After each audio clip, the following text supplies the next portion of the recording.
شداد کی جنت۔ کیا آپ نے شداد کی جنت کے متعلق کبھی پڑھا ہے؟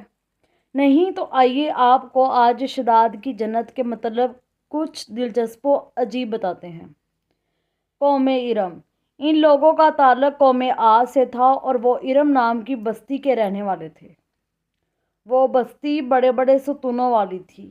عماد جمع ہے امد کی، اور امد کے معنی ستون کے ہیں۔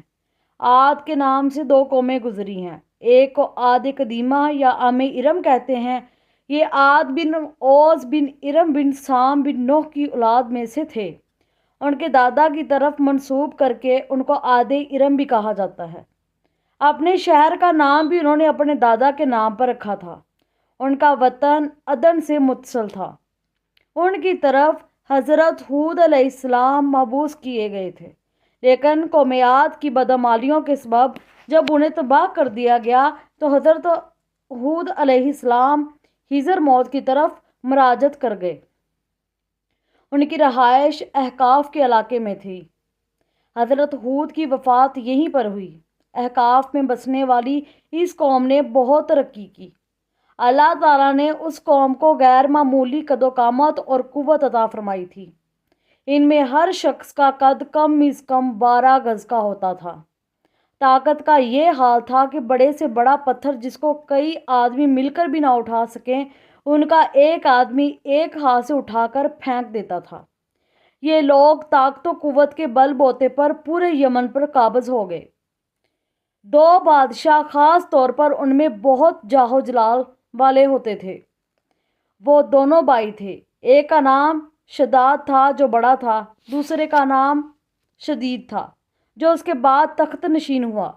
یہ دونوں وسیع علاقے پر قابض ہو گئے اور بے شمار لشکر و خزانے انہوں نے جمع کر لیے۔ عاد ارم کا قصہ۔ شداد نے اپنے بھائی شدید کے بعد سلطنت کی رونق و کمال کو عروج تک پہنچایا۔ دنیا کے کئی بادشاہ اس کے بعد باج گزار تھے۔ اس دور میں کسی بادشاہ میں اتنی جرأت و طاقت نہیں تھی کہ اس کا مقابلہ کر سکے۔ اس تسلط اور غلبہ نے اس کو اتنا مغرور و تکبر کر دیا کہ اس نے خدائی کا دعویٰ کر دیا۔ اس وقت کے علماء و مصلحین نے جو سابقہ انبیاء کے علوم کے وارث تھے اسے سمجھایا اور اللہ کے عذاب سے ڈرایا، تو وہ کہنے لگا جو حکومت و دولت اور عزت اس کو اب حاصل ہے، اس سے زیادہ اللہ تعالیٰ کی عبادت کرنے سے کیا حاصل ہوگا؟ جب کوئی کسی کی خدمت و اطاعت کرتا ہے یا تو عزت و منصب کی ترقی کے لیے کرتا ہے یا دولت کے لیے کرتا ہے۔ مجھے تو یہ سب کچھ حاصل ہے، مجھے کیا ضرورت کہ میں کسی کی عبادت کروں؟ حضرت ہود نے بھی اسے سمجھانے کی کوشش کی، لیکن بے سود۔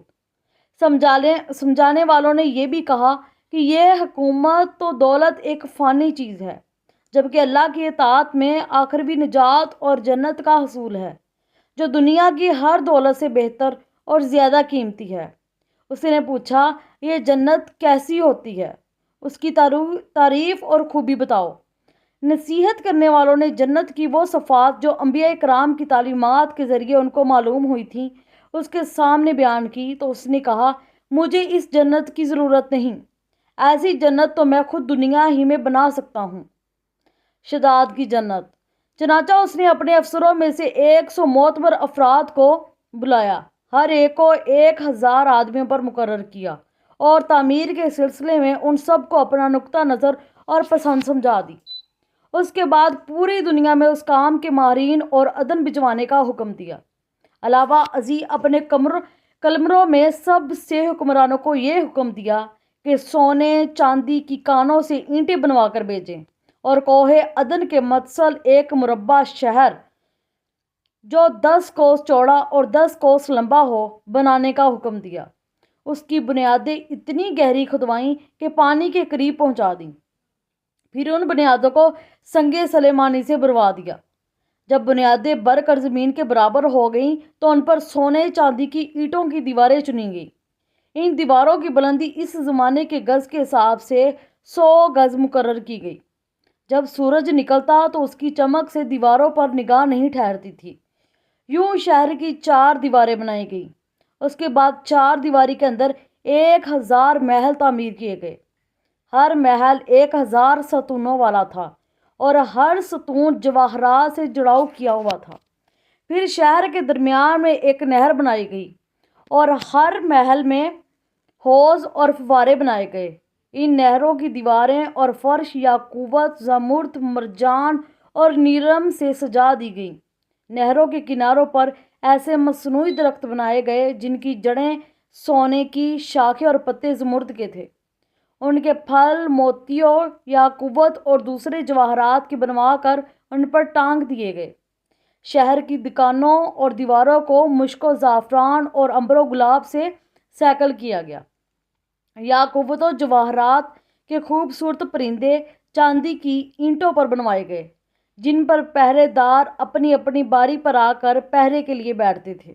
جب تعمیر مکمل ہو گئی تو حکم دیا کہ سارے شہر میں ریشم و زردوزی کے قالین بچھا دیے جائیں۔ پھر نہروں میں سے کسی کے اندر میٹھا پانی، کسی میں شراب، کسی میں دودھ اور کسی میں شہد و شربت جاری کر دیا گیا۔